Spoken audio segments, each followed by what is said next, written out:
Fala galera, estamos de volta. Agora sim vamos relembrar um assunto muito bacana, tá? Mas como eu digo em sala, é muito perigoso porque a gente tem a leve impressão de que regra de 3 é muito fácil, né? Como eu sempre brinco em sala. Com R$ 1 a gente compra 10 pães e com R$ 2 eu vou comprar quantos? A gente está acostumado a usar esse procedimento matemático usualmente, né? De forma assim muito tranquila e muito prática até. Inclusive, até brinco com os alunos de que quando a gente está resolvendo uma questão, seja ela de química, física ou até matemática, a gente não sabe como resolver, a gente faz uma regra de 3, né? A regra de 3, ela vem para salvar a vida da gente. Mas, gente, a gente precisa entender direito o que danado é uma regra de 3. Quando é que a gente usa uma regra de 3, tá certo?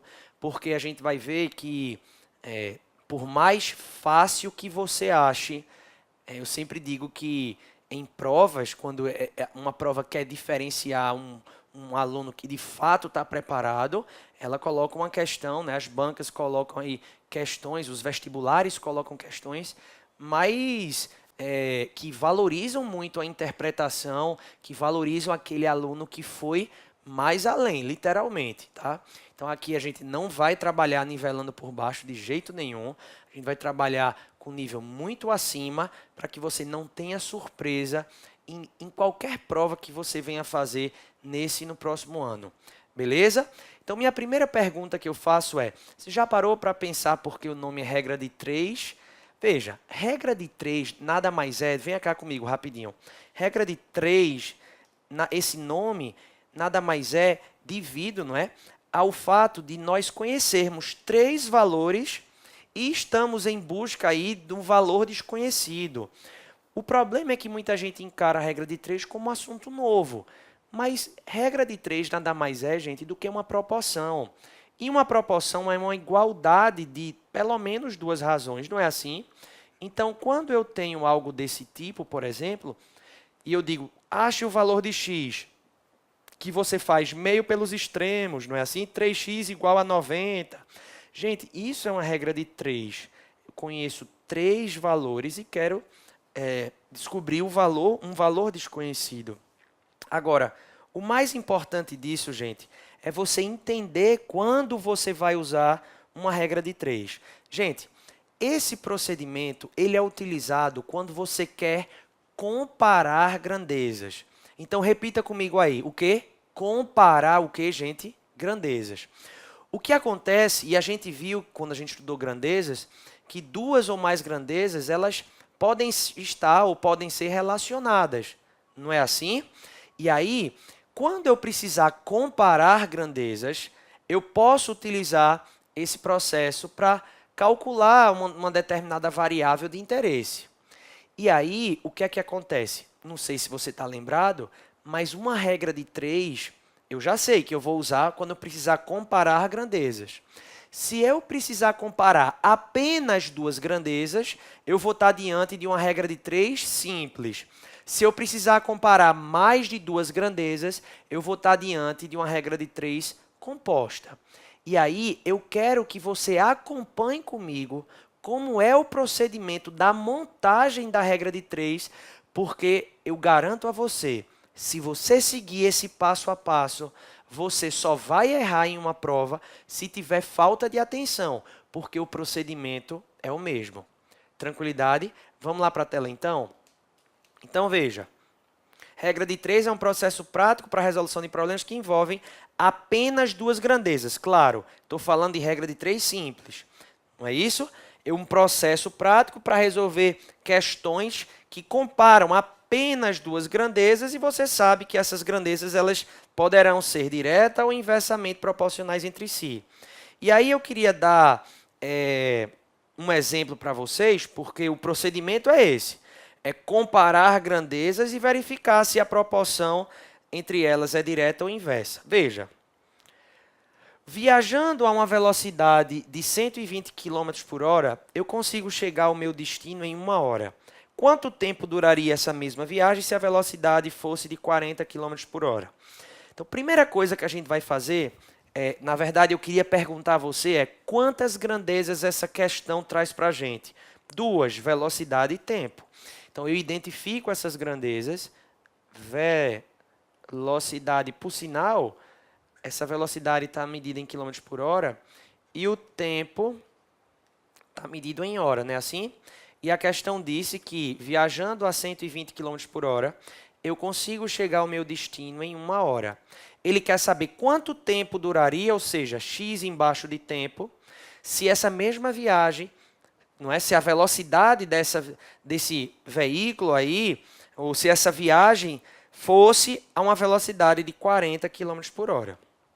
Então, primeira coisa, encontrei minhas grandezas e montei aí, entre aspas, minha regra de 3. O que é que eu faço agora? Você precisa identificar o que Sanches chama de grandeza fundamental. A grandeza fundamental é aquela grandeza que possui a variável que eu quero encontrar. Aí eu boto assim, ó, GF aqui em cima. Essa é a minha grandeza fundamental. Ok? Vamos marcar ela assim. Tem que lembrar que toda a regra de 3 é uma proporção. E uma proporção é a igualdade de razões.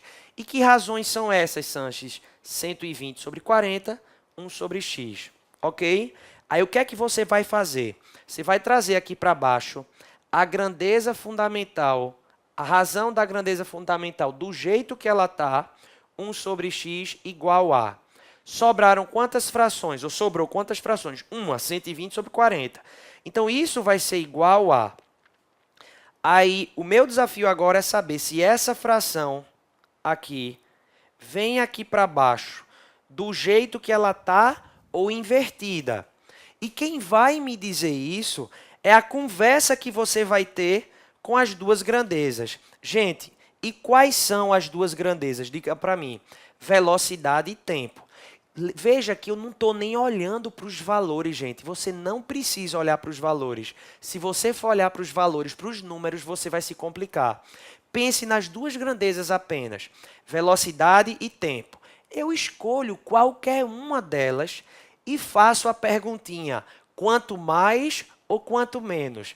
Tipo, vou escolher velocidade. Eu pergunto, quanto maior a velocidade que eu imprimi nessa minha viagem, quanto maior a velocidade do meu carro, maior ou menor vai ser o tempo da minha viagem, gente? Menor. Quanto maior a velocidade, não é isso?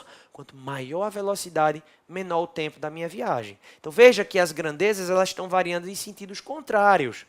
Ah, Sanches, mas tu perguntasse quanto maior a velocidade. Eu poderia perguntar quanto menor a velocidade? Pode. Quanto menor a velocidade do seu carro, maior ou menor o tempo da sua viagem? Maior vai ser o tempo, não é verdade? Veja que as grandezas estão variando em sentidos contrários. Ah, professor, mas faça a perguntinha aí para grandeza tempo. Quanto mais ou quanto menos, beleza. Quanto maior o tempo da minha viagem, é porque a sua velocidade foi maior ou menor? Menor, não é? Quanto maior o tempo, quanto maior for o tempo da minha viagem, se eu demorei mais para chegar, é porque minha velocidade foi menor. Ou então, quanto menor o tempo da minha viagem, maior foi a velocidade. Então veja que essas grandezas elas estão variando em sentidos contrários. Então elas são inversamente proporcionais entre si. E se elas são inversamente proporcionais entre si, venha cá comigo. Você vai trazer essa fração para cá, para baixo, invertida, já que elas são inversamente proporcionais. 40 sobre 120. Terminou. Agora é só fazer meu pelos extremos. 40x é igual a 120, x é igual a 120 sobre 40, que dá 3. 3 horas. Só isso, gente. Beleza? Tranquilidade. Vamos agora treinar a regra de 3 composta. O procedimento vai ser igualzinho, minha gente. Tá? Agora, na regra de 3 composta, eu vou ter mais de 2 grandezas. E aí, o procedimento vai ser igual. Eu vou comparar essas grandezas para saber como elas se comportam entre si e aí vou achar o que a questão está pedindo. Mas veja que o procedimento vai ser rigorosamente o mesmo. Acompanhe esse exemplo. 8 máquinas produziram em 4 dias 160 peças. Em quantos dias 6 máquinas produziriam 300 dessas peças? Ok? Eu pergunto, vamos identificar as grandezas? Bora lá. Primeiro, número de máquinas. depois número de dias e depois número de peças produzidas. Peças produzidas, ok? Então, 8 máquinas produziram em 4 dias 160 peças. Em quantos dias, opa, x embaixo de dias, 6 máquinas produziriam 300 dessas peças. Fiz alguma coisa de diferente? Não, mesma coisa. E aí o que é que eu faço? Identifico a grandeza fundamental. A grandeza fundamental é aquela que possui a variável que eu quero encontrar. No caso, número de dias. Essa é a minha grandeza fundamental. E aí lembro que toda a regra de 3 nada mais é do que uma proporção. Não é isso? Então eu entendo esses números como frações, ó, gente. E aí o que é que eu faço? Trago a fração da grandeza fundamental aqui para baixo, do jeito que ela está, igual a. Pergunto, sobraram quantas frações? 2, 8 sobre 6 e 160 sobre 300. Aí eu faço assim, ó, igual a uma vezes a outra. E aí, de novo, o desafio é saber se eu vou trazer essa fração para cá do jeito que ela está ou invertida e essa fração para cá, se eu vou trazer ela para cá do jeito que ela está ou invertida. E aí, qual é o grande detalhe? Quando a gente compara grandezas, pessoal, a gente faz isso aos pares. Nessa questão, eu tenho 3 grandezas. Então, você vai fazer assim. Qual foi a sua grandeza fundamental? Número de dias, não foi? Então, o que é que você vai fazer? Você vai comparar número de máquinas com número de dias e depois número de peças produzidas com número de dias. Você sempre compara as grandezas que sobram com a grandeza fundamental aos pares. Tá, Sanches, mas se a gente tem 3 grandezas, você vai comparar 2. E essa terceira grandeza, ela fica constante, ela não muda, tá? E isso faz toda a diferença, gente, ter esse entendimento para resolver as questões de regra de 3 composta. Vamos lá? Vamos embora. Quase sem voz, mas está valendo. Veja, eu vou comparar o número de máquinas, tá? Com a quantidade de dias. E aí o número de peças produzidas vai ficar o quê, gente? Constante. Então, vou até botar aqui em cima, um CTE de constante. Então, me diga uma coisa. Eu vou comparar máquinas com dias. Quer fazer a perguntinha de quanto mais ou quanto menos, para máquinas ou para dias? Vamos para a máquina. Esqueça o número. Quanto maior for a quantidade de máquinas, esqueça os números. Quanto maior for a quantidade de máquinas, mais dias ou menos dias eu levo para produzir essa quantidade de peças que está constante, que não muda. Quanto mais máquina eu tiver, menos dias eu vou levar para produzir essas peças, não é? Sim ou não? Então, quanto maior o número de máquinas, menor o número de dias.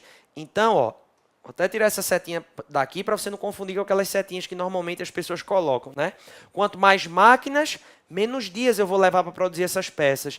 Então, máquinas e dias são grandezas o quê? Inversamente proporcionais. Então, eu trago a fração do número de máquinas para cá invertida. De boa? Então, agora, vou apagar aqui, porque eu vou comparar peças produzidas com dias. E quem vai ficar constante agora é o número de máquinas. Veja, sua indústria tem uma quantidade de máquinas que não muda. Imagine, 1000 máquinas, é um número constante, não muda. Eu vou comparar peças com dias.